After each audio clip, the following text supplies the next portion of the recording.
For more than 60 years, Sally Field made America feel safe.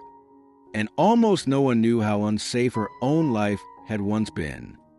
She was the bright girl on television, the fearless woman in Norma Rae, the mother who loved Forrest Gump so completely that millions believed every word. But behind that warm smile was a child who learned too early that danger could live inside a beautiful California home. A 6'4" Hollywood stuntman entered her life as a protector. He became something else. A mother she loved more than anyone kept a silence that would follow Sally for decades. And at 17, she sat in a brand new Cadillac on the way to Tijuana, carrying a secret no frightened teenager should have had to carry. Years later, she stood on the Oscar stage and said the words America turned into a joke. You like me, you really like me, but maybe it was never a joke. Maybe it was the sound of a woman who had spent her whole life trying to be seen, believed, and finally protected. Stay with us, because Sally Field's story is not just heartbreaking. It explains why her warmest roles hurt so much. Sally Field was born in Pasadena, California, on November 6, 1946. Before the Oscars, before Norma Rae, before Steel Magnolias, before Forrest Gump, before America came to see her as one of the most emotionally honest actresses in its history. She was a little girl inside a house that looked, from the outside, as if it belonged to a good life. California light, wide windows, a mother with a movie face, a stepfather with the build of a screen hero, a home close enough to Hollywood to seem touched by promise. From the street, there would have been no obvious warning. No sign on the door. No visible crack in the walls. No evidence that a child inside the house was learning lessons no child should ever have to learn. That is how some stories protect themselves. They hide behind normal things. A front door. A clean room. A mother's smile. A man's public charm. A child's silence. Sally's mother, Margaret Field, had worked as an actress. She was beautiful in the old Hollywood way, the kind of beauty the camera notices before it understands a person. Graceful, soft, elegant, the kind of woman who could make a room believe she was fine even when her life was anything but settled. But beauty does not always bring power, and charm does not always bring safety. After Sally's parents separated, Margaret married Jock Mahoney. He was tall, 6'4", a former Marine, a stuntman, an actor, a man whose body carried the kind of authority Hollywood loved to photograph. He would become known for playing physical men, heroic men, men who seemed carved for danger and control. To people watching from the outside, he looked like protection, a strong man entering a fragile household. A figure who might anchor a family that needed anchoring. For a little girl, that is what such a man is supposed to be. A wall, a shield, a voice that makes the dark feel smaller. But inside Sally Field's childhood, the figure who looked like protection became part of fear. She was still very young when he entered her life. Too young to understand how a house can appear safe and still feel dangerous. Too young to know that some children learn the truth of a room through their bodies before their minds can form the words. Too young to understand that the world is sometimes most frightening when the danger sits close to the dinner table. There are parts of the story that do not need harsh language to be understood. Sally is told in her own words, in her own time, after carrying them for decades. What matters here is the shape of the wound. A little girl learned that the people closest to her were not always the people who would keep her safe. She learned that fear could wear a familiar face. She learned that affection and danger could become tangled together before she was old enough to separate them. That kind of knowledge does not remain in childhood. It travels. It grows older with the child. It hides inside the adult. It appears later in the way a woman doubts her own instincts. in the way she searches for approval, in the way she works too hard to be liked, in the way she smiles before she knows whether smiling is safe. Sally once described the strange confusion of being held by a powerful man while feeling frightened, while also wanting her mother to see what was happening, wanting someone to understand the fear before she could say it clearly. But the room asked something different of her. The room asked her to keep the peace, to seem pleased, to protect the adult's comfort before anyone protected hers. That is a devastating education for a child. To learn that her fear may matter less than someone else's mood. To learn that safety might depend on pleasing the person who frightens her. To learn that love, attention, danger, and silence can all live in the same house. And then there was her mother. That is where the story becomes heavier. Because Margaret was not a simple villain. Sally loved her. Deeply, fiercely, with the kind of complicated devotion that can survive even the things it cannot excuse. For years, Sally carried that love and that wound in the same body. Her mother was beautiful. Her mother was fragile. Her mother had her own disappointments, her own dependencies, her own fears. But none of that changes the central fact that a child needed protection, and protection did not come the way it should have.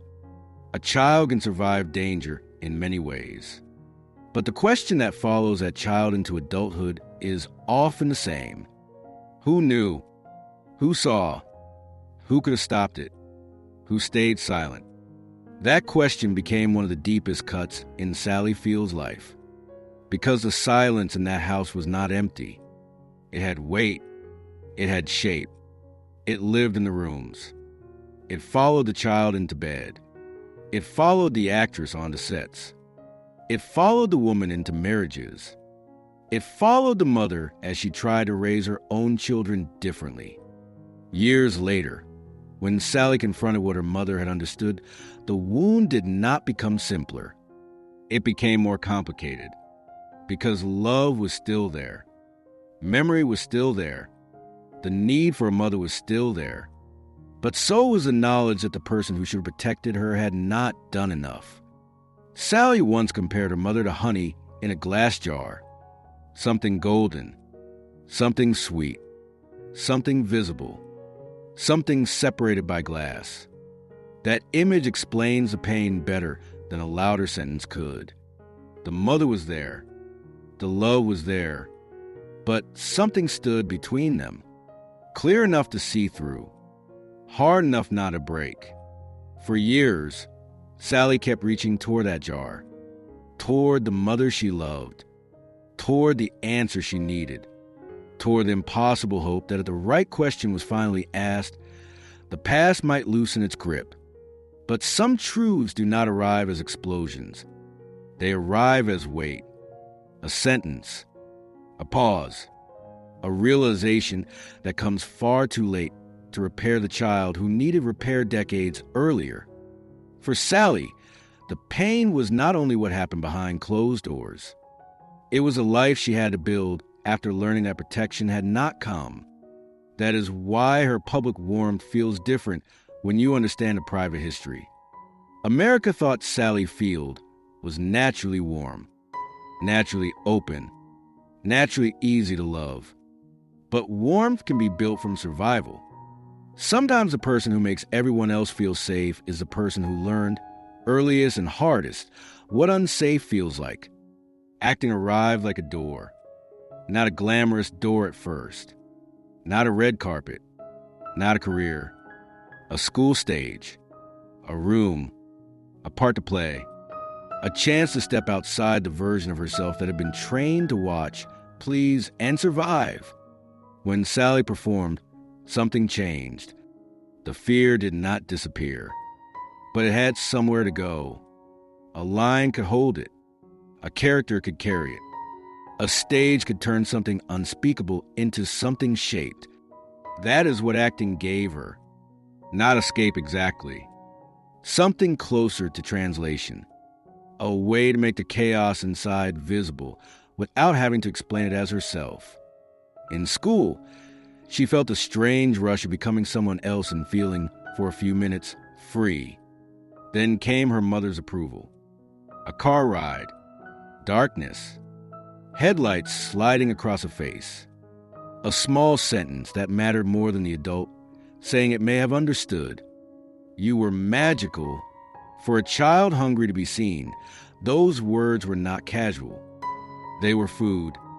They told Sally that if she became someone else well enough, the room might finally look at her with wonder instead of danger. That is a powerful lesson. It can make an artist. It can also keep a wound alive, because applause can begin to feel like proof that you deserve to exist. And once a child learns that approval feels like safety, she may spend decades chasing rooms that will give it to her. In 1965, the world met Sally Field as Gidget, a teenage surfer girl. Bright, quick, funny, sunlit. A girl made for beach air and television laughter. The timing was almost cruel. America saw a cheerful girl running to the screen, full of energy and charm, and decided it knew her. The audience saw innocence. The industry saw marketable sweetness. The camera saw a face that could sell youth, warmth, and accessibility. But the young woman inside that image was carrying far more than the role could hold. She was playing lightness while still learning how to survive heaviness. She was making America smile while trying to understand what had happened in the house that came before the set. That is part of the sadness of early fame. It does not ask who you are. It asks what version of you can be used. For Sally Field, the version Hollywood wanted was bright, wholesome, cute, and harmless. There was another insult hidden inside that early success.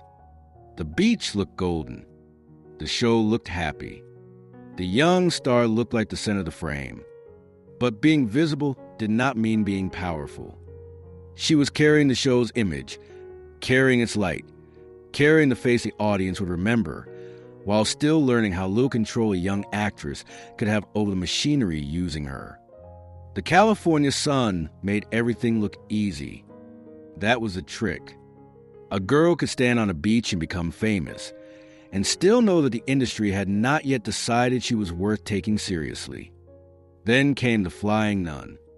More brightness, more innocence, more the kind of television image that made audiences comfortable and made executives stop looking deeper. A young woman in a habit, a comic gimmick, a body treated like a visual joke, a face audiences loved, but a performer already fighting to be taken seriously. She would later look back on those years with frustration. The roles made her famous, but they also built a cage around her. Not a steel cage, something softer and harder to break. The cage of being underestimated. The cage of being adorable. The cage of being told, without anyone saying it directly, that your usefulness ends where your cuteness ends. Hollywood has always been skilled at doing that to young women. It smiles while it reduces them. It applauds while it limits them. It turns a person into a type, then acts surprised when she wants to become more. There is one image from those years that almost says everything.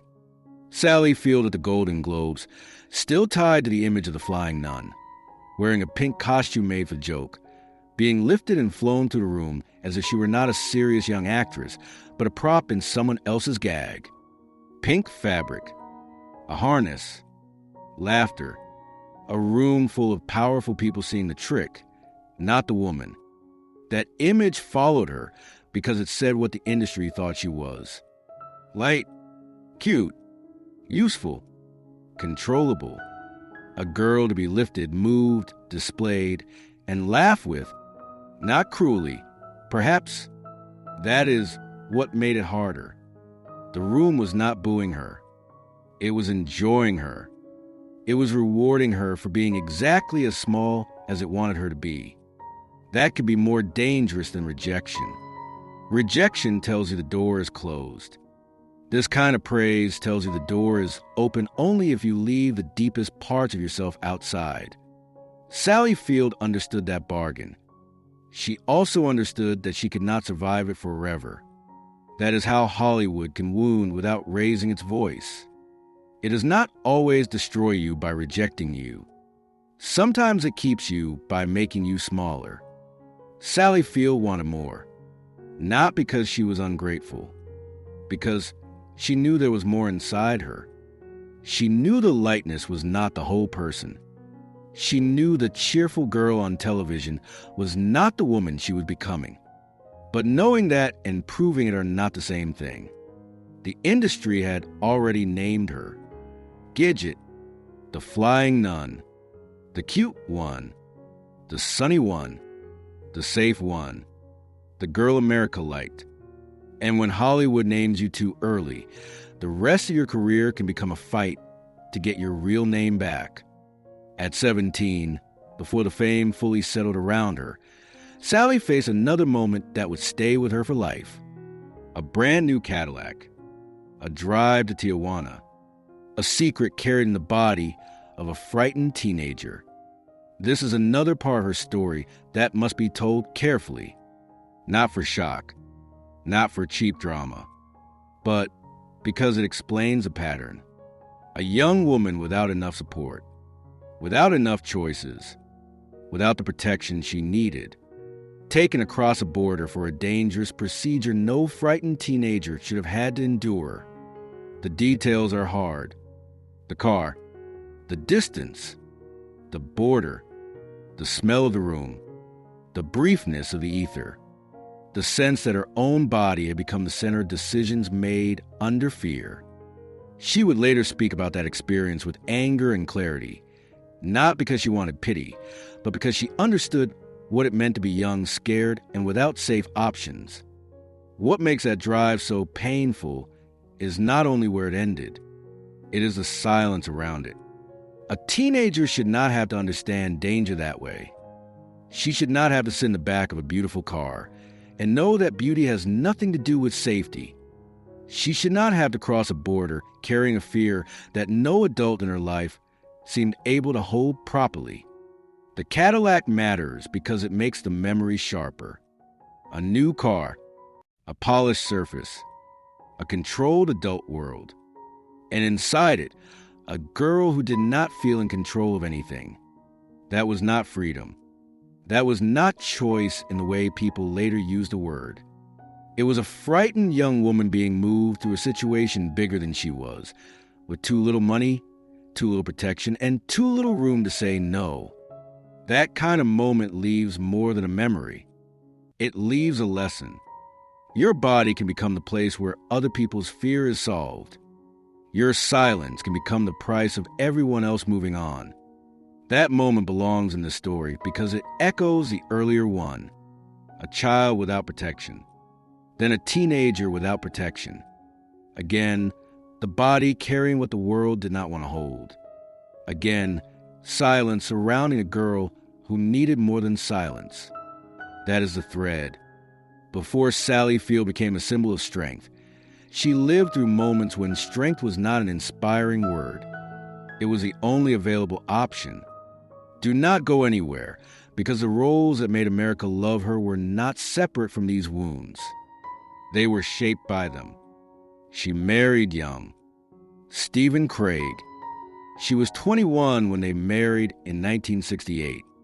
Young not only in years, but in the way people are young when they have not yet had time to understand the wounds they are already carrying into another person's life. 2 sons came from that marriage. Peter, Eli. Motherhood changed the center of her life. For a woman whose own childhood had been marked by unsafe rooms, becoming a mother was not just a new role. It was a confrontation. What kind of safety could she create? What kind of love could she give? Could she become the mother she needed? Could the pattern end with her? Her first marriage ended in 1973. The work continued. The children remained. The pressure did not let up. There is a kind of exhaustion that belongs especially to women who give in public and then come home with more giving required. The camera takes energy. Children need more. The industry demands availability. The household demands presence. And underneath all of it, the old hunger for approval continues to move. In those years, money and help were not always as available as the audience might imagine. That is the strange thing about television fame. People see your face and assume your life has become easy. They assume the bright girl on the screen has money, protection, assistance, and a home held together by invisible hands. But Sally was a young mother trying to work, trying to raise children, try and keep a career alive in an industry that had already decided how small she should be. Childcare was not a simple line on a schedule. It was a problem, a practical one. Who watches the children? Who pays for it? Who helps when the call time is early and the day runs long? The public saw charm. The private life asked for logistics. Bottles, bills, exhaustion. A mother trying to keep moving. That is the part celebrity biographies often skip. The work may look glamorous. The life underneath can still feel like a woman standing alone with too many things in her hands. Then came Burt Reynolds. For years, the public treated their relationship like entertainment. 2 stars. Chemistry. Photographs. Interviews. A glamorous Hollywood couple. But public chemistry is not the same as private safety. Sally has spoken about the relationship with care, but also with honesty. She loved him. That part was real. But love does not make a relationship good for a person. Some relationships repeat old lessons. Some strong personalities do not heal the part of you that learned to please. They find it. They use it without always meaning to. They awaken the old habit of shrinking yourself to keep the room stable. Burt Reynolds was charismatic, wounded, powerful, complicated. Sally was still trying to understand why approval could feel like oxygen. Together, they became something the public wanted to watch. Privately, it cost her more than the photograph showed. For the audience, the story was simple. They looked good together. They had chemistry. They were famous. That was enough for magazines. But private life is never as simple as a photograph. A photograph cannot show whether a woman is shrinking inside a relationship. It cannot show the old fear of displeasing someone. It cannot show the way approval can become addictive when it was once confused with safety.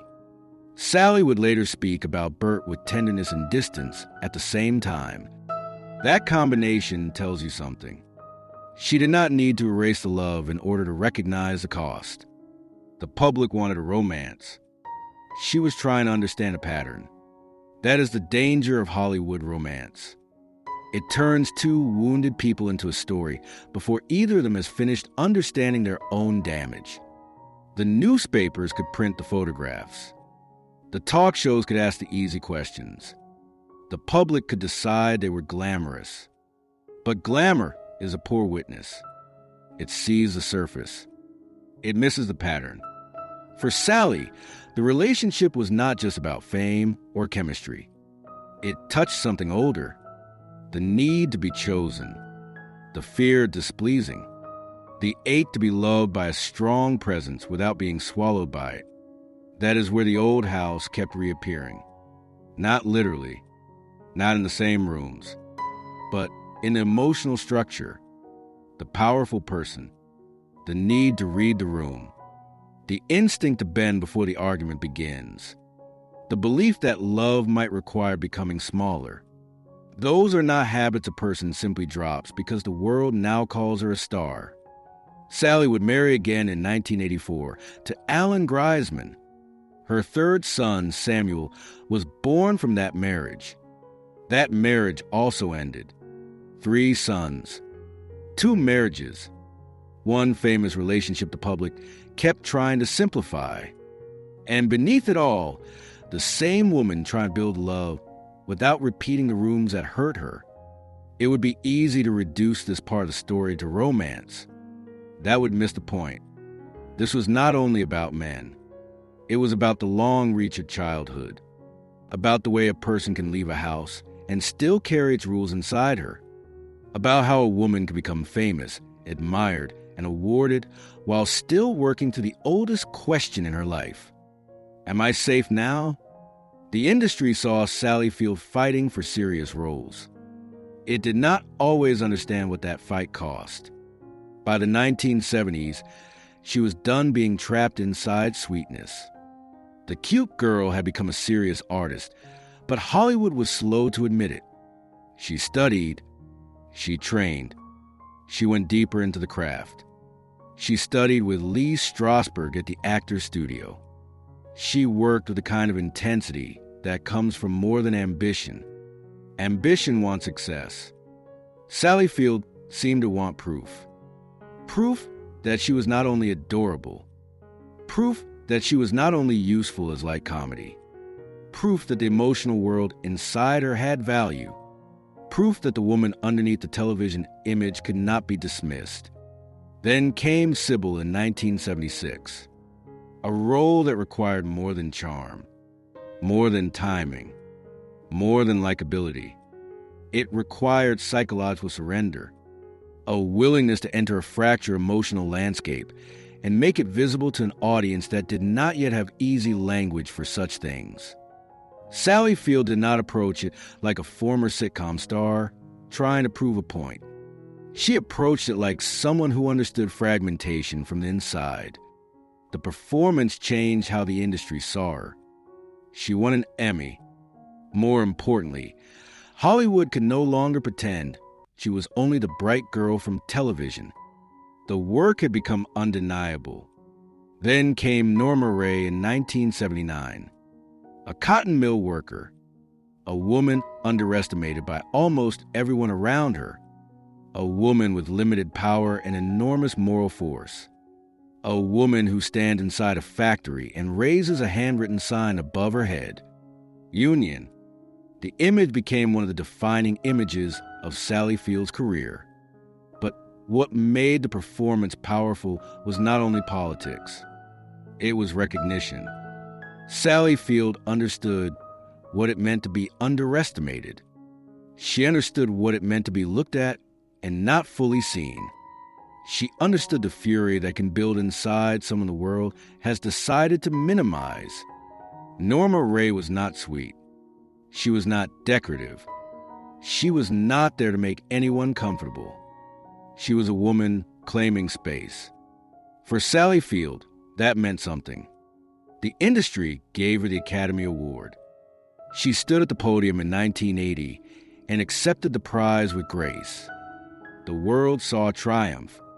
But triumph does not always heal the wound that made the triumph necessary. A statue can prove a work. It cannot mother the child. It cannot rewrite the house. It cannot go back to Pasadena and open the door. That is the part awards never solve. The ceremony ends. The dress is put away. The photographs are printed. The headlines move on. And the person who has just been told she is one of the best in the world still has to go home to the same private self. The trophy shines. The old question stays. Am I worth protecting? Am I worth seeing? Am I worth choosing when no one is applauding? That is what the public often misses about awards. They confirm the performance. They do not necessarily quiet the life underneath it. 5 years later, Places in the Heart gave her another woman carrying too much. A widow in Depression-era Texas. A woman left suddenly to protect a farm, children, and a life she had not been prepared to carry alone. Again, Sally Field played a woman who had no choice but to endure. Again, she played a woman who becomes strong because the alternative is collapse. Again, audiences believed her. She won her second Academy Award in 1985. And then came the line, "You like me, you really like me." For years, people laughed at it, quoted it, mocked it gently, used it as shorthand for a moment of exposed need. But listen to it another way. listened to it not as a joke, but as a sentence spoken by a woman who had spent her life trying to know whether the room wanted her there. A little girl who had to read adults for danger. A young actress told she was cute but not serious. A woman whose warmth had been rewarded, used, and misunderstood. A performer who had carried old shame into public success. On that stage, she did not sound silly. She sounded human. She sounded relieved. She sounded like someone finally hearing the thing she had been chasing for decades. You like me. You really like me. Not the character. Not the image. Not the cheerful girl. Me. That may be why the line lasted. People thought it lasted because it was funny. Maybe it lasted because it was too honest to disappear. Keep watching, because the most famous joke of Sally Field's career may be the clearest confession she ever gave in public. The roles kept coming. And again, the characters that stayed with audiences were women carrying more than they should have had to carry. In Steel Magnolias, released in 1989, Sally Field played MLYNN, a mother forced into the kind of grief no parent should be asked to survive. The cemetery scene remains one of the most devastating moments in modern American film because Sally Field does not make grief pretty. She lets it break the body. She lets it become anger, confusion, sound. A mother's refusal to accept the unacceptable. That scene hurts because it feels too close to the truth. There is no graceful way to lose a child. No polite shape for that kind of pain. Sally understood something about pain that cannot be made polite. She had been doing that all her life, making pain visible without making it false. And then came Forrest Gump in 1994. Mrs. Gump, a mother who loves her son with absolute practical devotion. Not fancy, not sentimental in a weak way. Fierce, clear, unconditional. She tells Forrest what he needs to hear, and the audience believes every word because Sally Field brings to the role something deeper than performance. She brings the weight of a woman who knows what protection means because she knows what its absence can do. That is why her mother roles hurt. She was not only playing care. She was giving on screen what the child inside her once needed so badly. A mother who protects. A mother who sees the child. A mother who says, in every gesture, you are worth defending. America felt safe with Sally Field because she had spent a lifetime studying what safety should have looked like. That is not technique. That is history. At home, her own sons became the center of another kind of proof.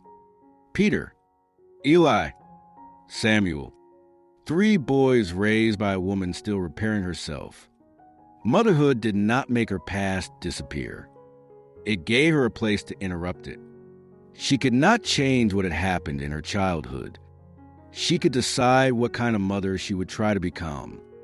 Not perfect. No mother is. But present. Fierce. Determined to offer love without the same shadow. That is why motherhood matters so much in Sally Field's story. It was not only something she gave. It gave something back. Evidence. Evidence that damage does not have to become destiny. Evidence that a person can inherit pain and still refuse to pass it on unchanged. Evidence that the child who was not protected can grow into a woman who protects. The body carried its own story, too. In 2005, Sally Field was diagnosed with osteoporosis, the silent disease. That phrase has its own cruelty. Silent. A condition that weakens the bones before the body necessarily announces what is happening. For a woman who had spent so much of her life carrying invisible pain, even the medical language seemed familiar. Something unseen. Something structural. Something that could weaken the frame while the outside still appeared strong. She was nearly 60. She had played strong women for decades. She had hiked, biked, moved, worked, pushed herself. Then a bone scan told another story. Her hips and spine had started thinning. The structure underneath was more fragile than it looked. There is something almost too fitting in that. Sally Field's life had always involved a difference between the visible and the hidden, the smile and the wound, the performance and the fear, the strong woman and the child still asking to be protected. Now, even her skeleton seemed to carry that same divide. Outside, the public saw vitality. Inside, the body required care. She did what she often did with difficult things. She turned it outward. She spoke about bone health. She encouraged women to take aging seriously. She refused to pretend that vulnerability was shameful. For many actresses, such a diagnosis might have been hidden. For Sally, it became another form of usefulness. But usefulness has a cost too. There's a burden in always turning pain into something helpful for someone else. Always making the wound productive. Always translating private fear into public courage. And then, in 2011, her mother died on Sally's birthday, November 6th, her 65th birthday. There are details in life that feel too pointed to be invented. This was one of them. The woman who gave Sally life and who failed in the deepest duty of protection, left the world on the exact date Sally had entered it. That grief could never be simple. How could it be? To mourn a parent who loved you and failed you is to stand in two rooms at once. One room holds a mother you needed. The other holds a mother you had. One room holds tenderness. The other holds absence. One room says she was beautiful, complicated, wounded, human. The other says she did not protect you. Sally had spent years trying to understand that contradiction. Her mother's death did not solve it. It closed the possibility of certain conversations. It ended the hope, however small, that one more exchange might give the child in her the answer she had wanted all along. After that came the writing. 7 years. Not a quick celebrity memoir. Not a seasonal confession designed for a publicity tour. 7 years of returning to the page. Leaving it. Coming back. Finding language. Losing it. Opening doors that stayed closed because closed doors had once been the only way to survive. 7 years is a long time to sit with a wound. 7 years is not a publicity plan. It is not a headline. It is not a confession designed to trend for 1 week and disappear. It is mornings when the page waits and the body remembers. It is writing a sentence and then realizing the sentence has opened a room you were not ready to enter. It is closing the manuscript, walking away, and knowing the story will still be there tomorrow. That is why the title mattered.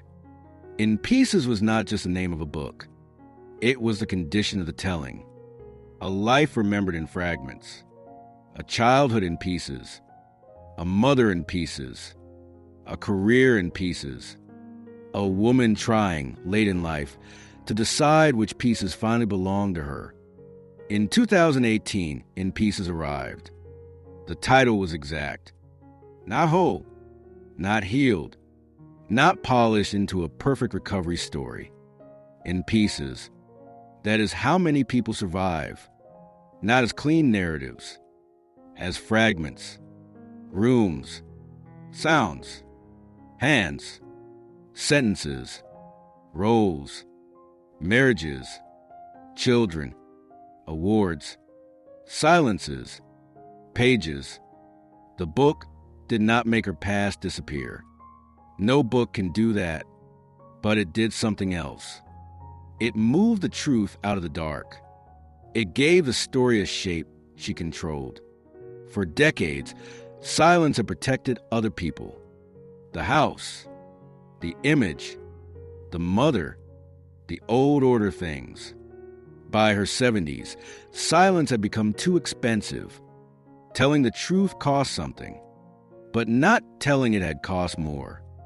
That is a final turn in Sally Field's story. Not that she became famous. Not that she won 2 Oscars. Not that she proved Hollywood wrong. Those things matter, but they are not the deepest victory. The deeper victory is that the girl who once had no control over what happened inside a California house became a woman who finally controlled the telling. At 79, Sally Field is not the bright girl America first met on television. She is not the flying nun. She is not only Norma Rae. She is not only Mrs. Gump. She is a woman who has carried joy, rage, shame, motherhood, work, illness, grief, and memory through nearly 8 decades of life. The years are visible now. They should be. A life like hers should not have to pretend it was easy. She has spoken about aging with the kind of plainness Hollywood still does not know how to handle in women. She does not perform youth. She does not need to. There is something more powerful in being seen accurately. For a woman whose life began with rooms where truth could not be safely spoken, accuracy itself becomes a kind of freedom. America loved Sally Field because she made people feel. She made them laugh. She made them cry. She made them believe in working women, grieving mothers, stubborn widows, and ordinary people carrying extraordinary weight. But the reason she could do that so deeply may be the very thing that makes her story so painful. She knew what it meant to need protection. She knew what it meant to be underestimated. She knew what it meant to hunger for approval. She knew what it meant to smile while carrying something no one else could see. And somehow, she used that knowledge to make other people feel less alone. That is not just acting. That is survival turned into art. For more than 60 years, Sally Field made the world feel safe. Then, late in life, she began the harder work of making herself feel safe too. That is not a small ending. It is not a perfect ending. Perfect endings belong to movies. Real lives are messier. They leave unanswered questions. They carry love and anger in the same hand. They mourn people who failed them. They tell the truth after decades of silence and still wake up the next morning with the same body, the same bones, the same memories. But something changes when the truth is named. The weight does not vanish. It shifts. It belongs less to the darkness. It belongs more to the person who survived it. Sally Field spent her life playing women who would not stop. Women who stood up. Women who endured. Women who loved fiercely. Women who held families together. Women who took the pain in their hands and did something with it. Now it is easier to understand why those roles hurt so much. They were never only roles. They were pieces. Pieces of a woman trying to understand herself. Pieces of a girl who wanted to be safe. Pieces of a mother who wanted to break the cycle. Pieces of an actress who needed the world to see her, but eventually learned that being seen by the world was not the same as being known by herself. That is Sally Field's real legacy. Not only the trophies, not only the famous line, not only the clips people still replay. The real legacy is a long, difficult refusal to let the earliest wound become the final word. What does Sally Field's story mean to you? Do you remember her first as Gidget, as Norma Rae, as MLNN, or as Mrs. Gump? Or do you see her now as something even more powerful, a woman who spent a lifetime giving others a safety she was once denied? Leave your answer in the comments, because stories like this only matter when they reach the people who needed to hear them. And if Sally Field's journey moved you, leave a like. It takes 1 second, and it tells us these stories are worth telling. Before you go, tell us what city you are watching from. There is something powerful about knowing that people from different places are sitting with the same story tonight, remembering a woman who turned pain into warmth, silence into truth, and survival into art. Thank you for being here. We'll see you in the next one.